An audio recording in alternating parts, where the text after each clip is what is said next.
So, good evening, everyone. Welcome back to Tanu Chahar Academy. I hope you all are doing well. This is the news analysis video, and today's topic is ISRO's new CSM 03 launch. So, this CSM 03 is a satellite, and इसको launch किया जा रहा है with a launch vehicle जिसको nickname दिया गया है Bahubali. So, in this video, we are going to see why this particular name is given to this launch vehicle. Then हम इस वीडियो में जो कवर करेंगे वो इस मिशन से रिलेटेड जो भी फैक्ट्स हैं उनको देखेंगे. Then the strategic impact of this mission, क्योंकि ये जो मिशन है इसमें सैटेलाइट को लॉन्च किया जाएगा. तो ये जो सैटेलाइट है इसका क्या इम्पैक्ट होने वाला है, लाइक किस लिए इसको लॉन्च किया जा रहा है. Then about the ISRO. अब जो ऑर्गेनाइजेशन इसको लॉन्च कर रही है, जो जिसने इसको बनाया है वो इसरो है. तो इसरो के बारे में पढ़ना भी आपके लिए इंपॉर्टेंट है. And when it comes to SSB तो लेक्चर में इसरो से रिलेटेड टॉपिक्स आते हैं. ठीक है. Then the fourth thing is types of launch vehicle, and this is going to be the last thing of this video. क्यों हम पढ़ रहे हैं टाइप ऑफ लॉन्च व्हीकल्स, क्योंकि इसमें जो ये पर्टिकुलर मिशन है CSM-03 मिशन, इसमें केवल सैटेलाइट पॉइंट ऑफ अट्रैक्शन नहीं है, इसमें जो लॉन्च व्हीकल है वो भी पॉइंट ऑफ अट्रैक्शन है. तो इसलिए हमारे लिए टाइप्स ऑफ लॉन्च व्हीकल पढ़ना और भी इंपॉर्टेंट हो जाता है. So let's get started. And this particular news is taken from ISRO's official website, and वहाँ से मैंने ये स्क्रीनशॉट यहाँ पे डाला है. तो इसमें जो मिशन से रिलेटेड जो भी लाइक इंपॉर्टेंट थिंग्स हैं वो यहाँ पे दी गई हैं, तो उनको हम लोग अभी रीड करते हैं. बट उससे पहले आप ये समझ लीजिए कि जब कभी भी सैटेलाइट लॉन्च होती है तो there are two things. Like जो भी सैटेलाइट है इट इज़ अ पेलोड. ठीक है. पेलोड मतलब जिसको कैरी किया जा रहा है, जिसको स्पेस में पहुंचाना है. अब उसको कैरी कौन करके लेके जा रहा है? Launch vehicle. ठीक है. And this is payload. Payload एक सैटेलाइट भी हो सकती है, एक स्पेस क्राफ्ट भी हो सकता है. तो पेलोड वेरी कर सकता है. ऑल्सो लॉन्च व्हीकल भी वेरी कर सकता है. लाइक पेलोड का साइज क्या है उसके हिसाब से लॉन्च व्हीकल को देखा जाता है, उसके उसके हिसाब से उसको अरेंज किया जाता है. तो इस पर्टिकुलर मिशन में जो पेलोड है वो एक सैटेलाइट है, उसका नाम है CSM-03, जो कि कम्युनिकेशन सैटेलाइट है. Like you can see here CSM-03 is a communication satellite. ठीक है. And what is the launch vehicle है? दिस इज LVM-3 और द लॉन्च व्हीकल मार्क 3. ठीक है. एंड ये जो CSM-03 है this is a multi band communication satellite. Like multi band में आप वाइड जो रेंज है उसको कवर करोगे इन कम्युनिकेशन स्पेस. ठीक है. उसके बाद में लाइक वन मोर थिंग जो इसके बारे में इंपॉर्टेंट है, विच is the weight of this particular satellite. तो 4400 किलोग्राम इसका वेट है. And CSM-03 is the heaviest communication satellite to be launched to geosynchronous transfer orbit GTO from Indian soil. So this becomes important for you, क्योंकि ये पहली बार ऐसा हो रहा है कि इंडियन सॉइल से इतनी हैवी सैटेलाइट को, जो कि कम्युनिकेशन सैटेलाइट है, GTO में उसको ट्रांसफ़र किया जा रहा है. ठीक है. ऐसा लेके जाया जा रहा है.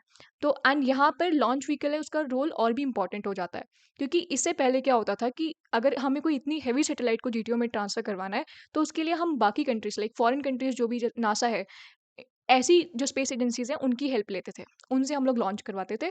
तो they are taking money from us, and ये अगेन हमारे लिए एक स्ट्रैटेजिक अटॉनमी बन चुकी है अभी. Like we are now autonomous, कि हम लोग अपने लॉन्च खुद कर सकते हैं. तो we are going to see this particular thing in the impacts.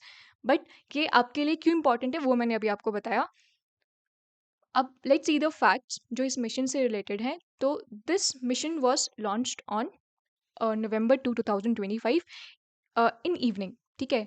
उसके बाद में सैटेलाइट का नेम मैंने आपको बताया, this is CMS-03 communication satellite, और GSAT-7R लाइक सेकेंड नेम, और we can say an alternate name. Then the launch vehicle is LVM-3. And ये LVM-3 का क्या यहाँ पे फुल फॉर्म है? Launch vehicle mark 3. इसको निक नेम दिया गया है Baahubali. Why? Because of its heavy lift capability.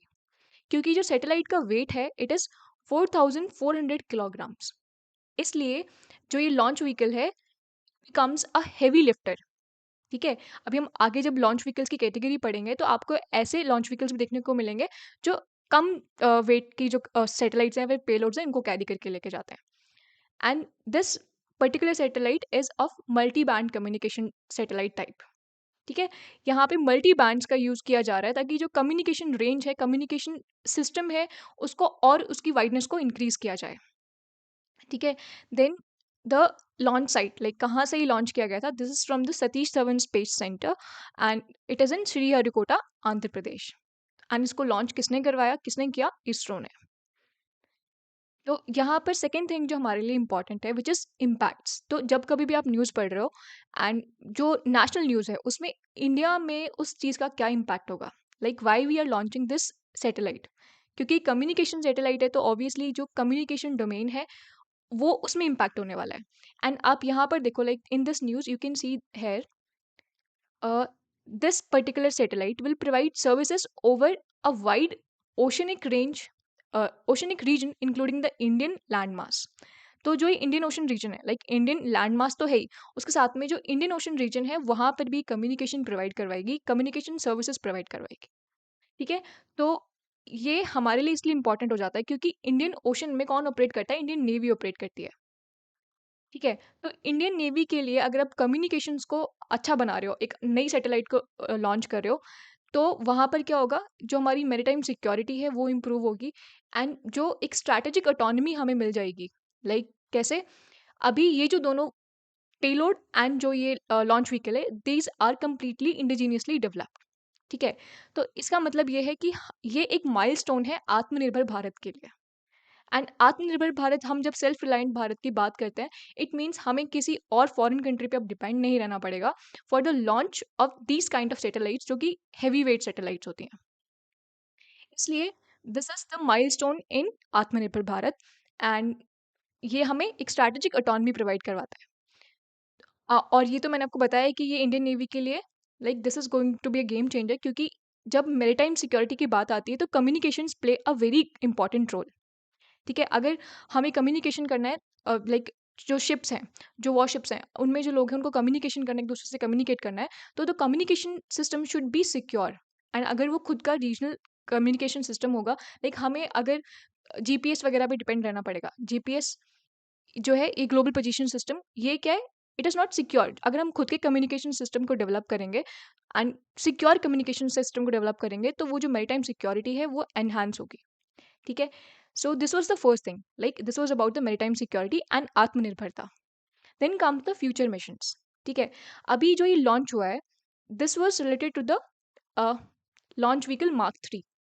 तो यहाँ पर जो ये लॉन्च व्हीकल मार्क 3 है, उसने एक न्यू सक्सेस वहाँ पर दिखाई है। Like this was a success, why? क्योंकि एक नई कैटेगरी की सैटेलाइट जो कि हैवी वेट कैटेगरी सैटेलाइट है, उसको लॉन्च किया गया है। तो इसका मतलब क्या है कि जो हम चाहते हैं, like what's the mission of ISRO, जो नेक्स्ट मिशन है, जो एक हमने फ्यूचर में सोच रखा है, विच इज़ गगनयान, जो कि ह्यूमन स्पेस फ्लाइट है। तो वहाँ पे जो स्पेस क्राफ्ट होगा, उसको कैरी करने के लिए भी we can use this launch vehicle mark 3। मतलब उसने ये प्रूव कर दिया है लॉन्च व्हीकल मार्क 3 ने कि फर्दर जो हमारे मिशंस होंगे, जो फ्यूचर मिशंस होंगे जिसमें हेवी वेट स्पेसक्राफ्ट को अगर कैरी करना होगा, तो इस पर्टिकुलर लॉन्च व्हीकल को यूज़ किया जा सकता है। ठीक है। So this is also important for the future missions and this actually pave the way for future missions. ठीक है। Then comes the third thing which is global launch hub position. अब इंडिया को एक ऐसी पोजीशन मिल चुकी है after this launch कि ये इंडिया जो है वो एक low cost and reliable launcher है, जो क्या कर सकता है, अट्रैक्ट कर सकता है फॉरेन कॉन्ट्रैक्ट्स को। लाइक दूसरी कोई कंट्री है, अब पहले क्या है, इंडिया के पास खुद का लॉन्च ऐसा व्हीकल नहीं था जिसको जो हाई वेट पेलोड को कैरी करके स्पेस में लेके जा सके। बट अभी जब उसने ये खुद को अपग्रेड किया है एंड ये जो लॉन्च व्हीकल मार्क 3 के थ्रू एक हेवी वेट सैटेलाइट को लॉन्च किया है, तो उन्होंने ये प्रूव किया है कि उनके पास वो कैपेबिलिटी है कि वो हेवी वेट सैटेलाइट्स को लॉन्च कर सकते हैं। तो इस तरह से जो बाकी कंट्रीज हैं जिनके पास अभी भी ये कैपेबिलिटीज नहीं है, वो यहाँ पर आकर like they will give us the money and हम उनकी सैटेलाइट्स को लॉन्च करेंगे। तो स्पेस इकोनॉमी के लिए this is a major step. ठीक है। अभी आई थिंक आपको ये तीनों स्टेप्स समझ में आए होंगे कि क्या इम्पैक्ट्स हैं of this mission. And impacts जो होते हैं वो हमें मल्टीपल डोमेन्स में देखने होते हैं। लाइक एक जो इसका मेजर प्राइमरी रोल है वो तो कम्युनिकेशन से रिलेटेड है ही, बट जो इसे रिलेटेड और भी जो इम्पैक्ट्स होने वाले हैं, like related to the position of India as a global launcher. ठीक है। देन द फ्यूचर मिशंस के लिए जो हमारे एक वे निकाला गया है, एक नई सक्सेस के लिए हम इसको देख सकते हैं।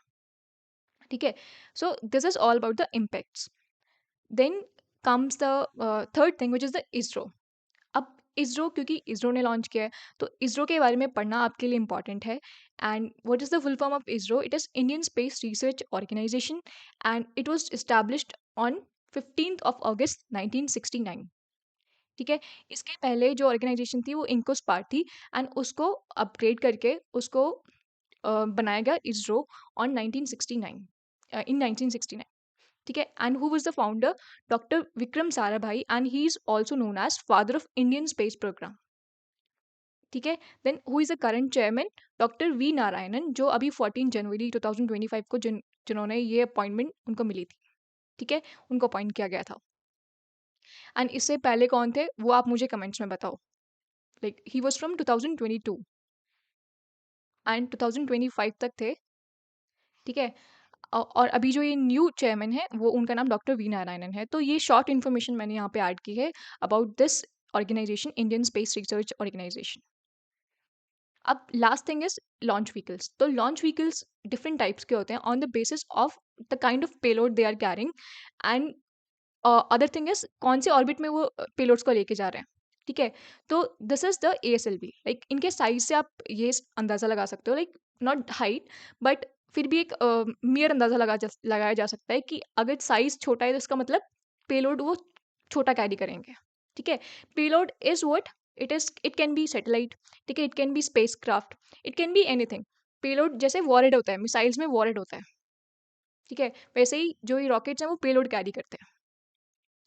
So this particular ASLV, this is augmented space launch vehicle, and ये क्या है? This is used for smaller satellites या फिर जो smaller payloads हैं उनके लिए यूज किया जाता है। ठीक है। देन PSLV, इसको बोलते हैं वर्क हॉर्स ऑफ इसरो। तो वर्क हॉर्स क्यों बोल रहे हैं? Like it is used widely and इसको बहुत बार सैटेलाइट्स लॉन्च करने में यूज किया जाता है। एंड ये इसका नाम है पोलर सैटेलाइट लॉन्च व्हीकल। ठीक है। एंड ये कहाँ पे लॉन्च करता है, लाइक कहाँ पे लेके जाता है सैटेलाइट्स को? तो पोलर ऑर्बिट्स में, जो पोलर ऑर्बिट है वहाँ पर इट ट्रांसफर्स द सैटेलाइट्स, जो भी पेलोड है। एंड वहाँ पर लाइक पोलर ऑर्बिट्स को हम लो अर्थ ऑर्बिट्स भी बोलते हैं। अब लो अर्थ ऑर्बिट क्या है? आप ऐसे समझो ये अर्थ है, तो अगर जो ऑर्बिट है वो अर्थ के पास में है तो it is low earth orbit. वहीं जो अगर अर्थ से थोड़ा दूर है तो it is farther from the अर्थ, वो जियो स्टेशनरी ऑर्बिट है जो कि अर्थ से दूर होता है। तो अगर जो लॉन्च व्हीकल है वो पोलर ऑर्बिट तक लेके जा रहा है तो it is polar satellite launch vehicle. And ये जो ये सैटेलाइट्स कैरी करता है, जो पेलोड कैरी करता है, वो स्मॉल टू मीडियम रेंज होती है। ठीक है। जो उनका साइज होता है वो स्मॉल टू मीडियम साइज होता है एंड ये पोलर ऑर्बिट्स में इनको कैरी करता है। देन कम्स द GSLV, जो like it is a upgraded version या फिर हम कह सकते हैं a different kind of launch vehicle जो कि सैटेलाइट्स को कैरी करता है। तो जियो स्टेशनरी ऑर्बिट्स। अब जियो स्टेशनरी ऑर्बिट्स क्या होता है? Like they are farther from the earth. And इनको जियो स्टेशनरी क्यों बोल रहे हैं? क्योंकि ये अर्थ के स्पीड, जो भी सैटेलाइट इस ऑर्बिट में हो गया, orbits are what, they are the circles around the this earth. ठीक है। एंड उसमें जो सैटेलाइट्स है वो ऐसे रोटेट करती है। ठीक है। अ, अब यहाँ पर वो ऐसे एक रिवोल्यूशन लगा रही है एंड अगर उसकी जो क्या है स्पीड है वो अर्थ से सिमिलर है तो क्या होगा? अब सैटेलाइट भी उसी स्पीड से घूम रही है, अर्थ भी उसी स्पीड से घूम रही है, तो दोनों की स्पीड सेम है तो वो स्टेशनरी फील होती है। अगर आप उसे देखोगे तो वो आपको लगे कि वो घूम नहीं रही है, it is stable, it is stationary. इसलिए इनको बोला जाता है, this particular orbit is known as geostationary orbit. ठीक है। एंड यहाँ पर जिन सैटेलाइट्स को लेके जाया जाता है, जो उनको लेके जाता है, उन उन व्हीकल को बोलते हैं जियो स्टेशनरी लॉन्च व्हीकल। ठीक है। And the fourth category comes is GSLV Mark 3 and इसको लॉन्च व्हीकल मार्क 3 भी बोलता है। लॉन्च व्हीकल मार्क 3 क्यों लाइक इसका नाम क्यों चेंज किया गया? लाइक पहले इसका नाम GSLV Mark 3 था पर 2022 में इसको चेंज करके लॉन्च व्हीकल मार्क 3 कर दिया गया। क्यों? क्योंकि ये जो है ये केवल जियो स्टेशनरी जो ऑर्बिट्स हैं वहाँ पर अब सैटेलाइट्स को नहीं लेके जाता है, उसके अलावा लो अर्थ ऑर्बिट्स में भी ये ट्रांसफर करता है। ठीक है।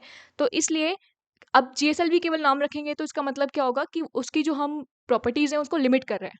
इसलिए इसके जो प्रॉपर्टीज़ हैं उनको फर्दर वाइड करने के लिए, उनकी जो रेंज है उसको इंक्रीज़ करने के लिए इसका नेम चेंज किया गया था लॉन्च व्हीकल मार्क 3। एंड अभी जो ये लॉन्च हुआ था this was from this particular launch vehicle mark 3। And ये क्या है? जो हैवी वेट सैटेलाइट्स हैं उनको कैरी कर सकता है। ठीक है। एंड ये जो लॉन्च व्हीकल्स होते हैं इनमें क्या होता है कि there are multiple stages of fuel. जैसे अगर ये कोई एक लॉन्च व्हीकल है उसमें जो फ्यूल के स्टेजेस हैं वो लाइक हो सकता है इन डिफरेंट नंबर। अब जैसे ये ऊपर की तरफ जाएगा, मूव करेगा, तो क्या होगा, जैसे अगर ये फ्यूल है, ये इग्नाइट हो चुका है, ये खत्म हो चुका है, तो ये इसे सेपरेट हो जाएगा। देन ये जो पर्टिकुलर पार्ट है ये आगे मूव करेगा। फिर ये सेकंड वाला जो फ्यूल है, अगर ये खत्म हो गया तो ये सेपरेट हो जाएगा। एंड ये वाला जो पार्ट है ये पेलोड को कैरी करके आगे जाएगा। ठीक है, तो इस तरह से मल्टीपल स्टेजेस होते हैं। And this is all about this particular thing, which is launch vehicles. And this fourth one, which is launch vehicle Mark 3, this is also known as heavy lifter, क्योंकि ये heavy satellites को lift करता है। ठीक है। And this is all for this video also. So if you want to join my Telegram channel, then you can scan this QR code. And if you want to follow me on Instagram, you can scan this QR code. Also, don't forget to like this video, and don't forget to subscribe this channel. And if you want to comment, if you want to ask anything, you can ask it in the comments. Also, if you want to share it with your friends, you can share it. We'll meet again in the next video. Till then, bye bye.